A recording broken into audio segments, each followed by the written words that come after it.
Hema committee report പുറത്തു വന്നതിന് പിന്നാലെ മലയാള സിനിമ അടക്കി വാഴുന്ന 15-അംഗ പവർ ഗ്രൂപ്പിനെ കുറിച്ചായി ഇന്നത്തെ ഏറ്റവും വലിയ ചർച്ച. തങ്ങൾക്ക് ഹിതമായി പ്രവർത്തിക്കാത്തവരെ ദ്രോഹിച്ചും വിലക്കിയും സ്ത്രീയുടെ മാനത്തിന് വില പറഞ്ഞ് മുന്നേറുന്ന ഈ പവർ ഗ്രൂപ്പിന് ആര് കടിഞ്ഞാണിടും? നടപടി സ്വീകരിക്കേണ്ട സർക്കാർ എന്താണ് ചെയ്യുന്നത്? പ്രമുഖ നടന്മാരും സംവിധായകരും നിർമ്മാതാക്കളും തിയേറ്റർ ഉടമകളും അടങ്ങിയതാണ് ഈ 15-അംഗ പവർ ഗ്രൂപ്പ് എന്നാണ് വെളിപ്പെടുത്തൽ. അധിക്ഷേപങ്ങളും വിലക്കുകളും സൈബർ ആക്രമണങ്ങളും അടക്കം എതിർക്കുന്നവരെയെല്ലാം അപ്പാടെ മുടിച്ചു കളയാൻ ഒരു മടിയുമില്ലാതെ കളത്തിലിറങ്ങി നിൽക്കുന്ന ക്രിമിനൽ സംഘമാണ് ഇവർ എന്നാണ് വിവിധ ഇടങ്ങളിൽ നിന്നുള്ള വെളിപ്പെടുത്തലുകൾ സാക്ഷ്യം പറയുന്നത്.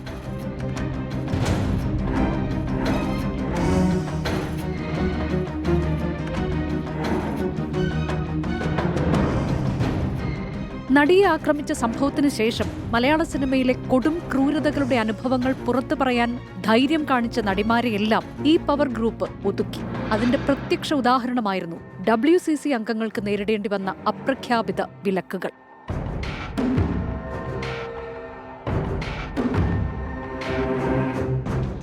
ലൈംഗിക താത്പര്യങ്ങളിൽ സഹകരിക്കുന്നവരെ വിശേഷിപ്പിക്കാൻ കോഡ് ഭാഷ, രാത്രികാലങ്ങളിൽ നടിമാരുടെ വാതിലുകളിൽ മുട്ടൽ, അങ്ങനെ നീളുന്നു മലയാള സിനിമയിലെ ലൈംഗിക ദാരിദ്ര്യം ബാധിച്ചവരുടെ അഴിഞ്ഞാടലുകളെക്കുറിച്ചുള്ള വെളിപ്പെടുത്തലുകൾ. ഹേമ കമ്മിറ്റി റിപ്പോർട്ട് പുറത്തുവിടാതെ സർക്കാർ പൂഴ്ത്തിവെച്ചതിന് പിന്നിൽ പവർ ഗ്രൂപ്പിന്റെ സ്വാധീനമുണ്ടെന്ന് സംവിധായകൻ വിനയൻ പറയുമ്പോൾ അതിനെ പൂർണ്ണമായി തള്ളിക്കളയാൻ സാധിക്കാതിരിക്കുന്നതിന് പിന്നിലും നിരവധി ഘടകങ്ങളുണ്ട്. വിനയൻ അടക്കമുള്ള ഒരു വിഭാഗം സിനിമാ പ്രവർത്തകർ ചൂഷണത്തിനിരയായവർ എന്നത് മലയാള സിനിമാ ലോകത്ത് പരസ്യമായ രഹസ്യമാണ്.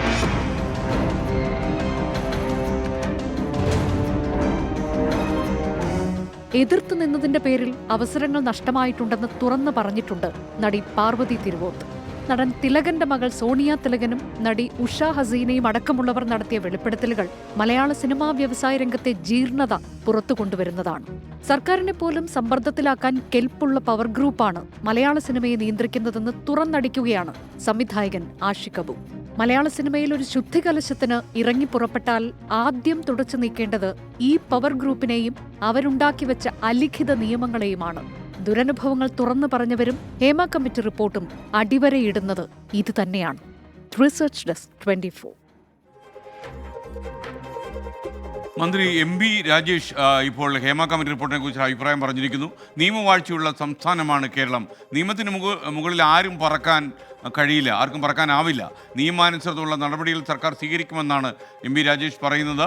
ശ്രീലേഖ മിത്രയുടെ ആരോപണം ഇരു കൂട്ടരുടെയും അഭിപ്രായങ്ങൾ മാത്രമാണ് വന്നത്, പരാതികളൊന്നും സർക്കാരിന് മുന്നിൽ വന്നിട്ടില്ല. പരാതി വന്നാൽ നിയമ നടപടി എടുക്കും എന്ന് തന്നെയാണ് MB രാജേഷ് പറയുന്നത്. വൈകുന്നത് എന്തുകൊണ്ടായിരിക്കും എന്ന് ഞങ്ങൾ പൊതുജനങ്ങളോട് ചോദിച്ചു. ജനങ്ങൾ പറയുന്നത് ഇങ്ങനെയാണ്, അവരുടെ ചില ഊഹാഭോഗങ്ങളും ഗസിങ്ങും ഒക്കെ ഈ കാര്യത്തിലുണ്ട് എന്ന് മനസ്സിലാക്കുക. എന്നാലും ജനങ്ങളുടെ പ്രതികരണങ്ങൾ. പ്രമുഖരുടെ പേര് എന്തിനാ പേര്? എല്ലാ ആളുകൾക്കും ജനറലായിട്ട് ഇവിടെ നിയമങ്ങളുണ്ട്, ക്രിമിനൽ പ്രൊസീഡിയർ കോഡുണ്ട്, അത് എല്ലാവർക്കും ബാധകമാണ്. ഇപ്പോഴത്തെ കാലഘട്ടം അങ്ങനെയാണല്ലോ നടന്നുകൊണ്ടിരിക്കുന്നത്, അതിനൊരു മാറ്റം വേണമല്ലോ. സർക്കാരിന് ആവശ്യമുള്ള അല്ലെങ്കിൽ അതും ആ ഇതുമായിട്ട് ബന്ധമുള്ള ആൾക്കാരുണ്ടാവും, അപ്പോൾ അവരൊക്കെ ഭയം ഉണ്ടാവും. ചിലപ്പോൾ സർക്കാർ പുറത്ത് വന്നു കഴിഞ്ഞാൽ മൊത്തത്തിൽ ഒരു പ്രശ്നങ്ങളുണ്ടാവില്ല, അത് വിചാരിച്ചിട്ടാണെന്ന് തോന്നുന്നു. ഇനി പുറത്തേക്ക് വരാൻ ചാൻസ് ഉണ്ട്. നിർഭയ കേസ്, പിന്നെ ഡോക്ടർ വന്ദനയുടെ കേസ്, ഇപ്പം നടന്നുകൊണ്ടിരിക്കുന്ന കൊൽക്കത്തയിലെ റേപ്പ് കേസ്, അങ്ങനെ ഒരുപാട് സ്ത്രീകൾക്ക് നേരെയുള്ള അതിക്രമങ്ങൾ ദിനംപ്രതി ഒരുപാട് വർദ്ധിച്ചു വരികയാണ്, നമ്മളത് കാണുന്നുമുണ്ട്. അപ്പം ഇങ്ങനൊരു ഹേമ കമ്മിറ്റിയുടെ ഈ ഒരു റിപ്പോർട്ട് വന്നിട്ട് പോലും എന്തുകൊണ്ട് സർക്കാർ ഇതിന് വേണ്ടി ഒരു നടപടി സ്വീകരിക്കുന്നില്ല? നമ്മളെ സംരക്ഷിക്കുന്നതിന് വേണ്ടി ഒരു അതോറിറ്റി എന്തായാലും ഉണ്ടാവണമല്ലോ. സിനിമാ മേഖലയിൽ മാത്രമല്ലായിരിക്കും ഇങ്ങനത്തെ പ്രശ്നങ്ങൾ ഉണ്ടായിരുന്നത്, അപ്പോൾ എല്ലാ മേഖലകളിലും ഉണ്ടായിരിക്കും. അപ്പം സർക്കാരിൻ്റെ ഭാഗത്ത് നടപടി ഉണ്ടായാൽ മാത്രമേ ഇങ്ങനത്തെ കുറ്റകൃത്യങ്ങൾ കുറേയെങ്കിലും ചെയ്യത്തുള്ളൂ. നമ്മൾ ടെക്സ്റ്റ് ബുക്സിൽ വിമൻ എംപവർമെൻറ്റ് എന്ന് പറയുന്നുണ്ട്, അത് നിലവിൽ വരണമെന്നുണ്ടെങ്കിൽ എന്തായാലും നടപടി എടുക്കുക തന്നെ ചെയ്യണം. 4 കൊല്ലം ഈ ഒരു കേസ് പോവുകയും എന്നിട്ട് ഇപ്പോൾ റിപ്പോർട്ട് വരികയും എന്നിട്ട് ഒരു നടപടി എടുക്കാതെ അവസ്ഥ. ഞങ്ങൾ ഈ യുവതലമുറ വളരെ ഉത്കണ്ഠരാണ്. ഇത്രയും സിനിമാ ഫീൽഡിൽ, ഇത്രയും വലിയ ഫീൽഡിനകത്ത് ഇത്രയും പ്രശ്നങ്ങൾ സംഭവിച്ചു. നമ്മൾ സാധാരണക്കാരായിട്ടുള്ള ജനങ്ങൾ ശരിക്കും അവർക്ക് നമ്മുടെ ഞങ്ങളുടെ പ്രായത്തിലുള്ളവരും അതേപോലെ ഞങ്ങളുടെ ചെറുപ്രായത്തിലുള്ളവർക്കും എല്ലാവർക്കും ഒരു പേടി നൽകുന്ന ഒരു സംഭവമായിട്ട് മാറിയിരിക്കുകയാണ്. ഇങ്ങനെ ഒരു പ്രശ്നം വരുമ്പോൾ ആ ജെൻഡർ ഇക്വാലിറ്റി എവിടെയും കാണുന്നില്ല. അതുപോലെ ഇപ്പോൾ ഇതൊരു വാസ്റ്റ് ഫീൽഡാണ് സിനിമാ മേഖല. അവിടെ ഒരു പ്രശ്നം വന്നപ്പോൾ ഒരു നടപടിയും ഉണ്ടായിട്ടില്ല. അപ്പോൾ സാധാരണക്കാർക്ക് അതപ്പോൾ ഇതിലും കഷ്ടമാവില്ല അവരുടെ അവസ്ഥ.